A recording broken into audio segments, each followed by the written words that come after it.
Ngozi's wedding day was perfect. The drums beat, dancers twirled, food was plenty, and laughter filled the air. By nightfall, everyone had gone home, leaving Ngozi with her new husband, Chuka. She stepped into the wedding hut, smiling shyly. Chuka was sitting on the bed, waiting for her, but something felt wrong. The room was freezing cold. The candle on the table flickered wildly, though there was no breeze. When Chuka reached out to hold her hand, his touch was icy, like he had just come out of a river. Ngozi's heart pounded. She turned to look in the mirror and froze. Her reflection was there, but Chuka's was missing. "Where is your reflection?" she whispered. Chuka smiled, but it wasn't the warm smile she saw during the wedding. It was darker. "I died 3 years ago," he said softly. The candle went out. Ngozi's knees trembled. She backed away, but Chuka stood up slowly. "I married you because I need a child," he said. "I am the only son of my parents, and death couldn't stop me. You must help me bring my son into the world." Ngozi wanted to scream, but no sound came out. Chuka moved closer. "Tell no one," he warned. "Not your parents, not your friends.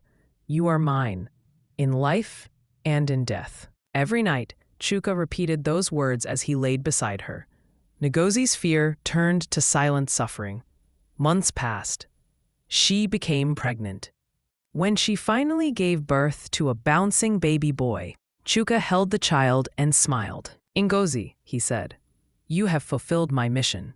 You helped me bring my son into life. Now I must return to my rest." Ngozi stared at him, confused.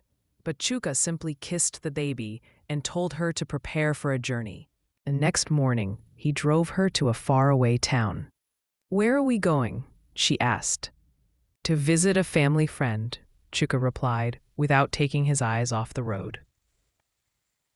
Hours later, they arrived at a small compound. Chuka stepped out of the car and told Ngozi, "Go inside, I will join you soon." Ngozi entered and met an elderly couple. She greeted them politely and explained, "My husband Chuka and I came to visit you. He is on his way inside." They waited. An hour passed. Then another.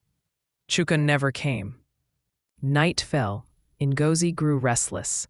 As she stood to leave, her eyes landed on a framed photograph on the wall.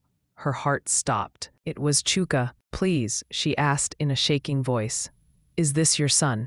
The old woman's eyes filled with tears. "Yes. His name was Aki. He died 3 years ago."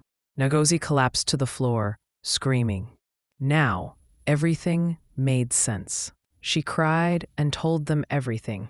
How she married him, how he came to her every night, how he made her pregnant. The couple wept, too, holding Ngozi as she cried. "Our son's spirit must not have rested until he had a child," Aki's mother said softly. From that day, they took Ngozi and the baby in. Though her life would never be the same, she raised her son in the home of her ghostly husband's parents. And sometimes, on quiet nights, Ngozi would feel a cold breeze and hear a whisper, "You are mine, in life and in death."